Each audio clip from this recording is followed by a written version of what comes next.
I never planned for my life to change in the span of a single hallway, but the moment Vincent Hale grabbed my wrist and pulled me toward him, everything around us snapped into slow motion. I remember the fluorescent lights humming overhead, the crowd blurring at the edges, and the heat of his grip like a warning. It was the first time my enemy touched me, and somehow it felt like the beginning of the end. People always say a single choice can rewrite everything. They never tell you how fast it happens. 1 second you are living your ordinary life, and the next, your entire future rearranges itself with brutal efficiency.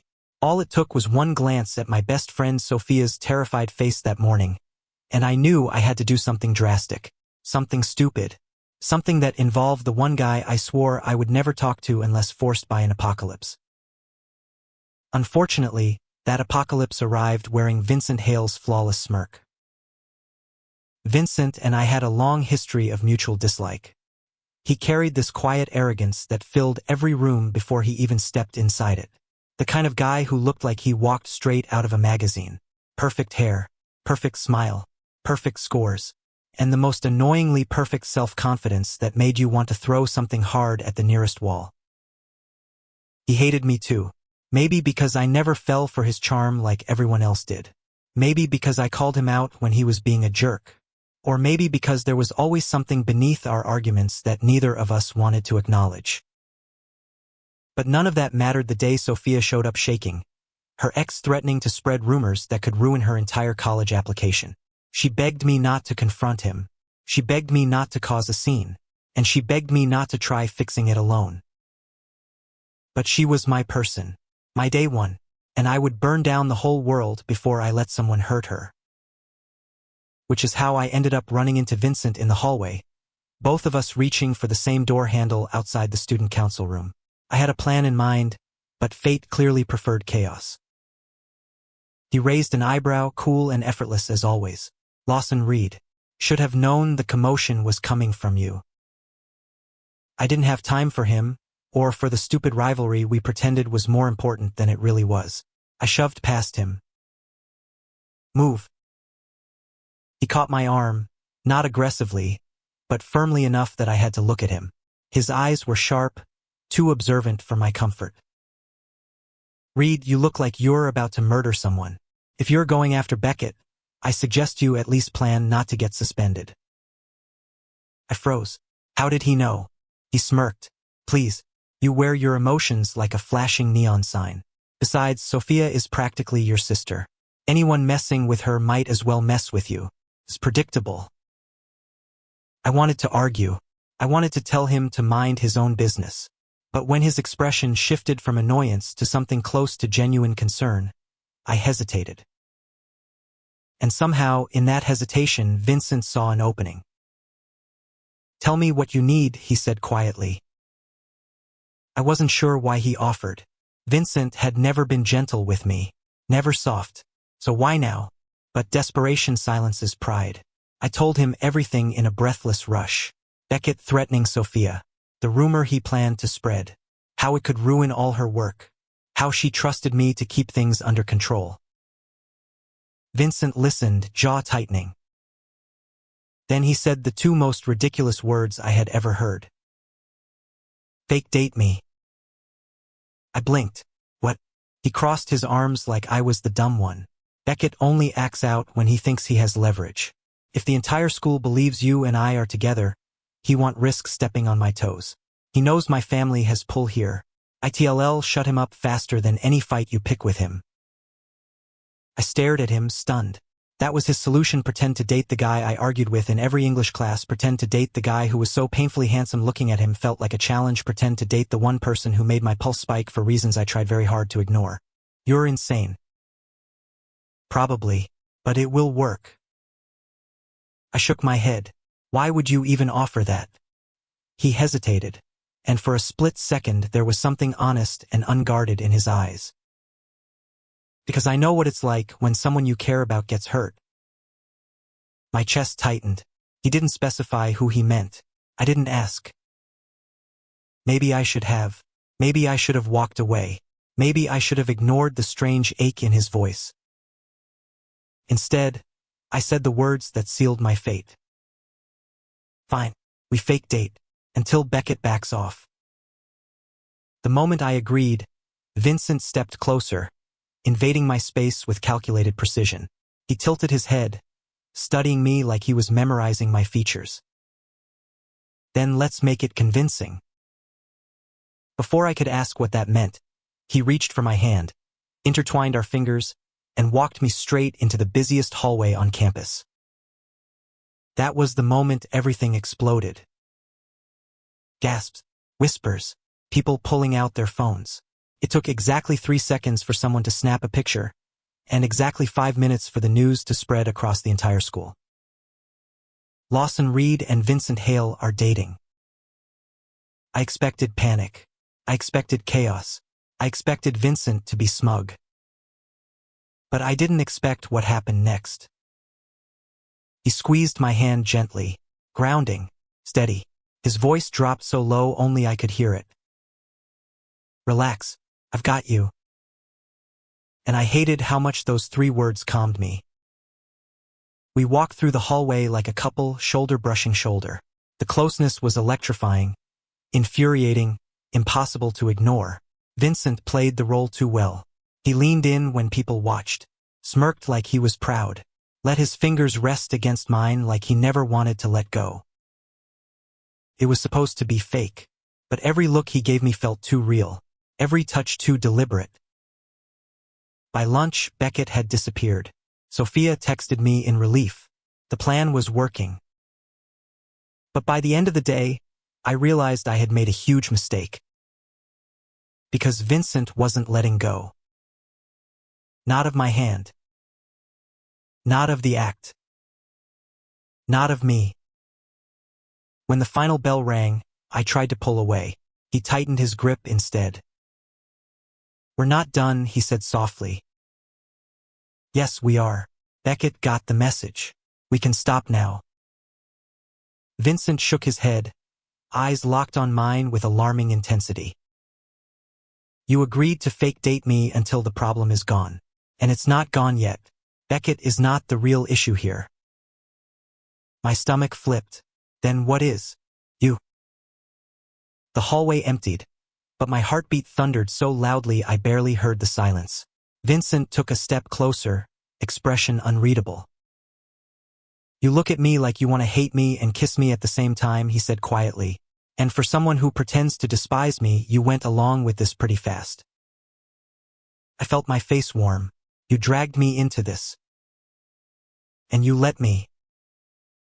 The tension between us thickened, stretching thin like it might snap. Vincent leaned in, breath brushing my cheek. Fake dating only works if it's believable. And right now, Lawson, you look like you're about to run. Maybe I was. Maybe I wasn't. But when he touched my jaw with gentle fingers, my breath caught. This was dangerous. This was stupid. This was everything I promised myself I would avoid. I stepped back, breaking the spell. This is fake, Vincent. Nothing more. He smiled slow, devastating, like he knew a secret I didn't. Keep telling yourself that. The next days blurred together in a mess of forced intimacy, public displays, stolen glances, and a growing suspicion that Vincent was no longer acting. He sent me good morning texts, walked me to class, joined me and Sophia at lunch, leaned against lockers beside me like he belonged there. He looked at me like I was something he wanted to understand. And worst of all, I let him. But everything changed the afternoon I overheard him talking to his cousin behind the gym. He wasn't supposed to know I was there. He wasn't supposed to say what he said. Vincent sounded frustrated. He's not letting me in. I don't know how to get closer without scaring him off. I froze. Get closer. To me. Why do you care so much? His cousin asked. Vincent exhaled sharply, because somewhere along the way it stopped being fake. My heart slammed against my ribs. No, no, no. This was supposed to protect Sophia. This was supposed to be temporary. This was supposed to mean nothing. Instead, it was becoming everything. I stepped away before he could see me, chest tight, breath shaking. Because for the first time I admitted the truth out loud, even if only in my own head. It stopped being fake for me too. And that terrified me more than anything Beckett could ever do. I avoided Vincent for the rest of the day, which would have been easier if he weren't apparently determined to appear in every hallway I entered. I ducked behind trophy cases, looped entire buildings, pretended to tie my shoes at least 4 times. It was pathetic. I was pathetic. But every time I saw him approaching, my chest twisted painfully, and I bailed. By the time the final bell rang, I had made exactly 0 progress on calming down. I rushed out the back exit, hoping the cold air would shock clarity into me. I barely made it 10 steps before someone grabbed my backpack and stopped me. Lawson. His voice, low, steady, too close. I didn't turn around. Let go, Vincent. No. The word hit harder than it should have. I closed my eyes, forcing my breath slow as I turned to face him. Vincent looked nothing like the flawless, composed guy everyone knew. His hair was wind-messed, his jaw tight, his eyes burning with something too raw to disguise. You have been dodging me all day. I crossed my arms. Maybe I needed space. He stepped closer. Or maybe you're scared. My throat tightened. I am not scared. You are terrified. His honesty sliced through me. I hated how well he could read me. I hated that part of me didn't want him to stop. I looked away, staring at the pavement. You don't get to say that. You don't get to talk like everything between us is real. He exhaled sharply. Lawson, I wasn't lying. Don't. I was spiraling, and he knew it. He softened immediately. Then talk to me. Tell me what's going on. Tell me why you're running from me like I hurt you when I haven't done anything except try. I laughed bitterly. That's the problem. You are trying. He blinked, stunned. You think that's a bad thing? Yes, because this wasn't supposed to happen. You and me. This was just an act. A plan to protect Sophia. A way to control Beckett. Not whatever this is becoming. He took another step, close enough that I felt his body heat. Then tell me what you think it's becoming. I swallowed hard. Vincent had always been intense, but this was different. This was vulnerable, unmasked, too real. I can't do this, I whispered. Why? Because you don't mean it. He froze, the ground shifting beneath us. I don't mean it. You don't. You can't. We don't even like each other. Vincent stared at me for a long, long moment. Then he laughed, a quiet, disbelieving sound. You still don't get it. Get what? He brushed a hand through his hair, frustration breaking through. I didn't hate you, Lawson. I was jealous of you. My brain stalled. What? He nodded, eyes locked on mine. You were loud, bright, brave. People gravitated to you. You had this way of walking into a room like you owned your space. I kept pushing you away because I didn't know how to pull you closer. I opened my mouth, then closed it, then opened it again. You were jealous of me. He raised a brow. Don't make me repeat it. I stared at him, stunned beyond functioning. Vincent exhaled. Look, you want the truth, I'll give you the truth. I suggested the fake dating thing because it was convenient, yes, but also because I wanted an excuse to be close to you. I know you probably think that's messed up. Maybe it is, but it wasn't all for Sophia. Some of it was for me. The world tilted. I took a shaky breath. You shouldn't have said that. He took a step closer, voice barely above a whisper. I had to. Why? Because you kept looking at me like I was the only person who could ruin you.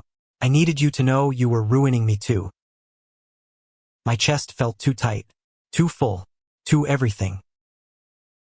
Vincent lowered his head a little, eyes searching mine. Tell me what you overheard. I flinched. I didn't overhear anything.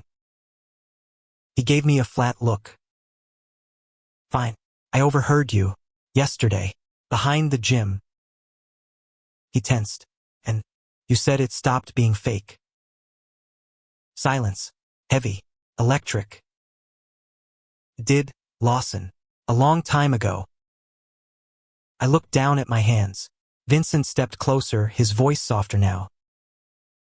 What are you so afraid of? You. The word slipped out before I could stop it.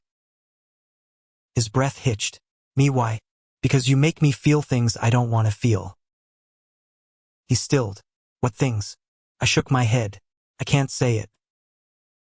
Then let me. He took my hand gently, cautiously, like he was afraid I'd pull away. I didn't. He lifted my chin. I like you. Not the pretend version. Not the idea of you. You. My heart pounded. I don't know how to handle this, I whispered. And that's okay. We don't have to label anything. We don't have to move fast. Just stop running.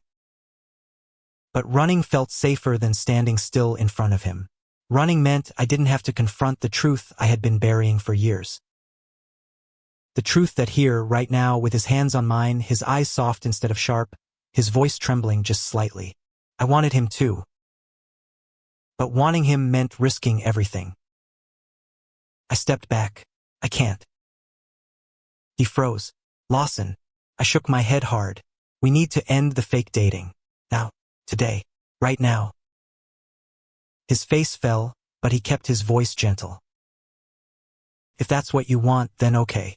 But tell me the real reason. I swallowed painfully, because if we keep pretending, I won't know what's real anymore. He looked at me for a long time, expression unreadable. That sounds pretty real to me. I turned away, every part of me shaking.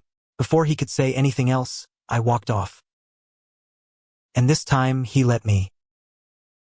For the next week, things were different. Empty. Wrong. The rumors slowed. People stopped whispering. Life returned to normal. Except nothing felt normal. Vincent didn't text me. He didn't show up in my hallways. He didn't sit with us at lunch. He kept his distance with almost painful precision. He respected my boundary. I hated it. Sophia noticed immediately. You look like someone stole your dog, she said one morning as she slid into the cafeteria seat across from me. I stabbed my pancakes. No, I don't. You do. And last time I checked, you didn't have a dog. Leave it alone, Soph. She folded her arms. Is this about Vincent? My fork froze. She groaned. Seriously, did you two fight? No. She squinted at me. You're lying. You always twitch your left eye when you're lying. I touched my eye, horrified. No, I don't. You absolutely do. I sighed. Fine. We ended the fake dating thing. She blinked. And that made you miserable because nothing. Drop it. Her eyes widened slowly. Oh my God. Lawson. Do you have feelings for him? I choked on my juice. What, no? Of course not. She raised a brow. Sure. And I am the Queen of England. I glared at her. Sophia. She leaned forward. Lawson, listen to me. That boy looked at you like you hung the moon. If someone looked at me like that, I'd marry them on the spot. I groaned dramatically. Stop talking. She smirked. You like him. You so like him. I don't. You do. I dropped my forehead onto the table. Fine. Maybe a tiny bit. She gasped. I knew it. But it doesn't matter. I messed everything up. Sophia's expression softened. Then fix it. I can't. Why not? Because he deserves someone who isn't terrified all the time. She placed her hand on mine gently. Lawson, fear doesn't mean you're wrong. It means you care. I stared at her. Just talk to him, please. I wanted to. God, I wanted to, but the thought alone made my stomach twist into knots. Before I could answer, someone approached our table. Vincent. He looked tired, beautiful, heartbreakingly unreadable. Sophia stood up immediately. I'm just gonna. She pointed vaguely at the wall. Go there. Away. Far away. Bye. She ran off, leaving us staring at each other.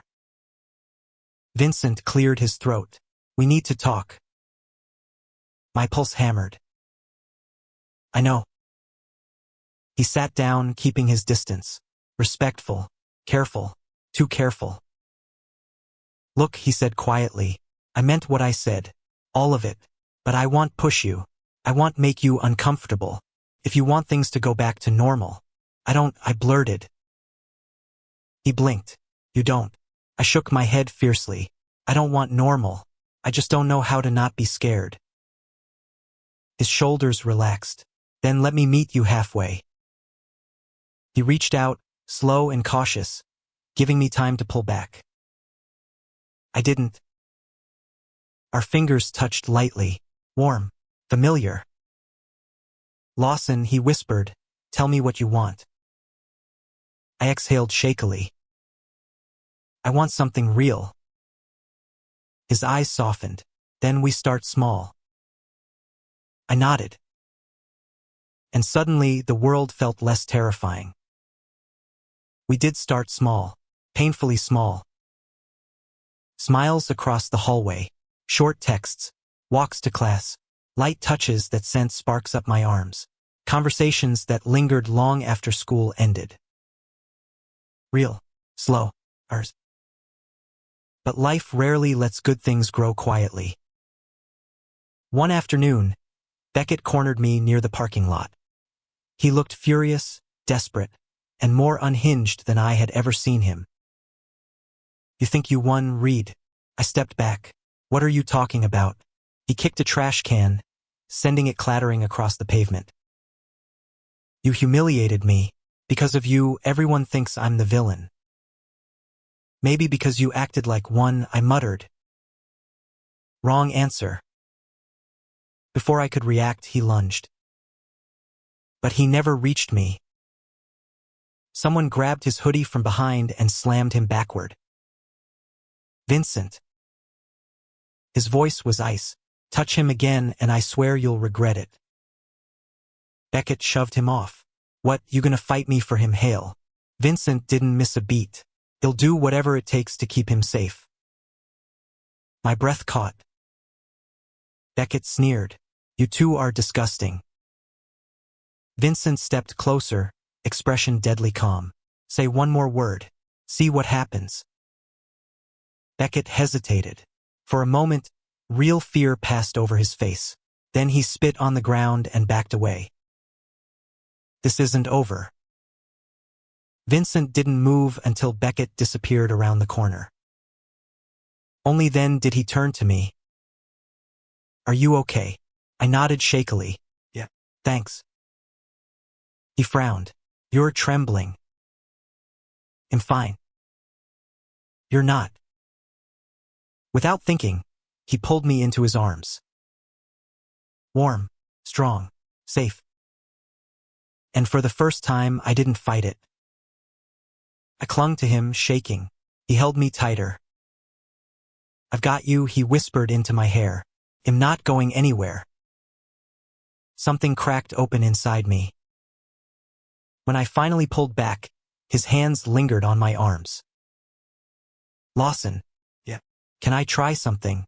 I swallowed. What? He brushed his thumb along my jaw, searching my face for hesitation. If you tell me to stop, I will. I didn't tell him to stop. He leaned in slowly, giving me every chance to walk away. I didn't. His lips met mine gently at first, testing, questioning. Then again deeper, truer, real. Everything inside me shattered, then rearranged itself, like I had been waiting years for this one moment. When we broke apart, I was breathless. "Wow," I whispered. He laughed softly. "Yeah, wow." I pressed my forehead to his. "So this is real." "It's the realest thing I've ever felt." I smiled, small and terrified and hopeful all at once. "Good, because I'm done running." Vincent grinned, pulling me close again. "Good, because I am not letting go. Not this time. Not ever." The world around us didn't shift all at once. It changed in small, steady pulses, like a heartbeat finally finding its rhythm after years of stumbling. After Vincent kissed me, everything softened. Not in the sense that life became easier, but in the sense that it finally made sense. There were no fireworks or dramatic music swelling in the background. Just us, breathing, existing, learning how to hold something fragile without breaking it. We didn't tell anyone right away. Not because we were hiding, but because, for the first time, what we had felt too sacred to put on display. It was ours, raw and new and trembling at the edges.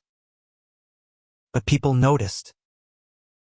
Sophia didn't bother pretending she was surprised. She took one look at Vincent walking me to class the next morning. Not in the fake dating way, but in the soft, stupidly tender way, and she squealed so loud the janitor dropped an entire mop bucket. "I knew it," she said, smacking my arm. "I knew it, I knew it, I knew it." Vincent smirked. "She definitely knew it." "Shut up," I muttered, though my voice cracked embarrassingly. Sophia hugged me first, then hugged Vincent, then hugged us both at once because apparently she had no concept of personal space. "You take care of him," she ordered Vincent. "Always," he promised. I rolled my eyes but didn't disagree. Beckett kept his distance after that. Rumor had it he was suspended for a week and forced to attend counseling sessions. I didn't care. He wasn't my problem anymore. Sophia was safe. And for the first time in a long time, so was I. But the real shift didn't happen at school. It happened on a cold Saturday evening 2 weeks later, on the hill behind the football field, the same one where I had gone after final bell countless times just to think in peace. Except this time I wasn't alone. Vincent lay beside me in the grass, hands folded behind his head, staring up at the sky like he was trying to memorize every star. "Do you ever think about the future?" he asked. I shrugged. "Sometimes, I guess. I think about it a lot." I turned my head toward him. "What do you see?" He hesitated. Then he looked at me. Really looked. "You." My breath caught. "Lawson, I know things have been messy between us. Complicated. But I want something real with you. Not a convenience. Not a rumor. Not a temporary fix. Something that grows. Something that lasts." My chest tightened painfully in the best possible way. "You think we can do that?" I whispered. He nodded slowly.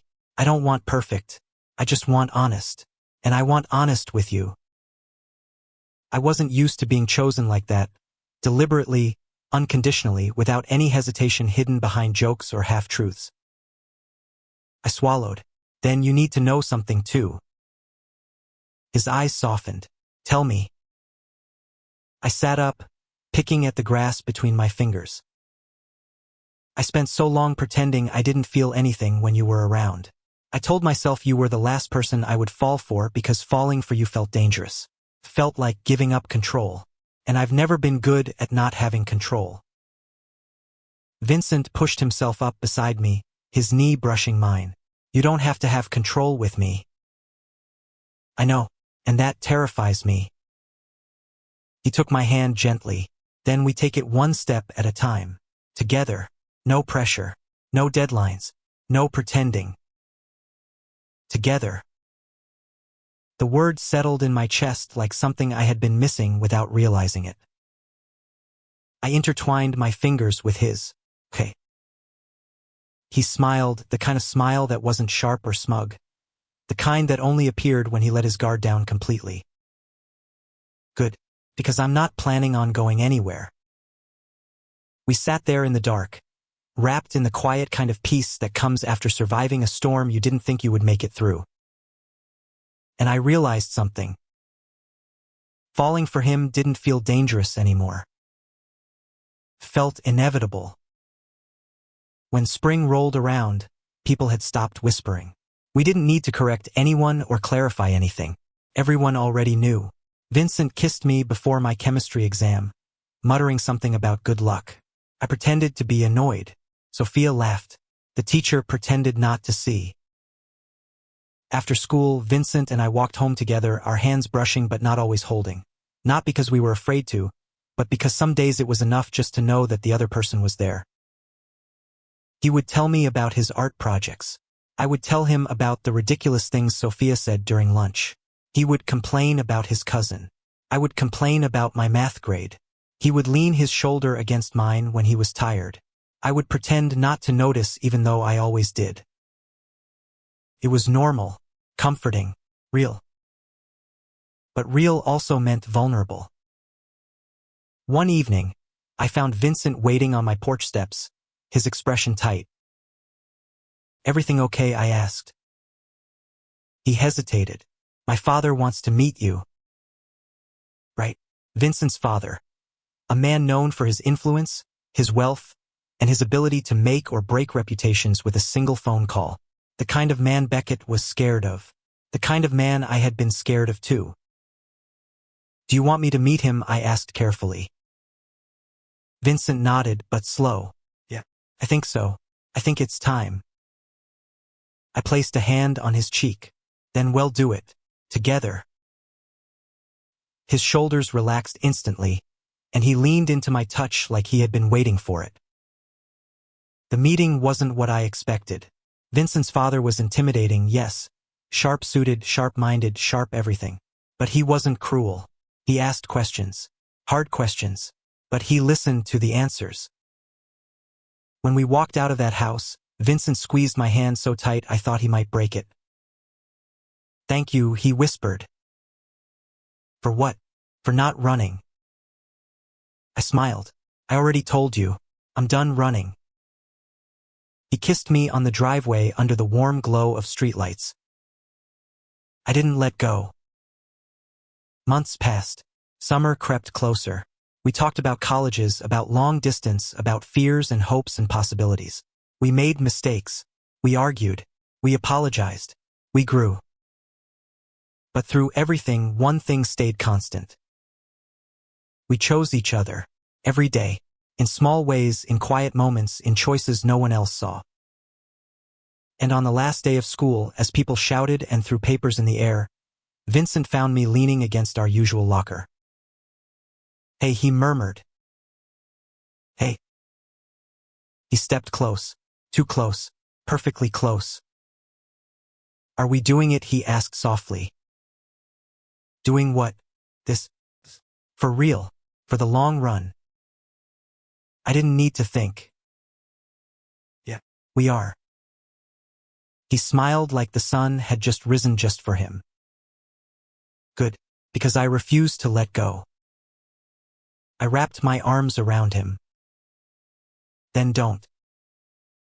He kissed me right there in the middle of the hallway, in front of everyone, without fear or hesitation or second guessing. And I kissed him back. Not because it was expected, or dramatic, or beautiful. But because it was real. Because it was ours. Because after everything we had fought through, we finally found something worth holding on to. And neither of us had any intention of letting go.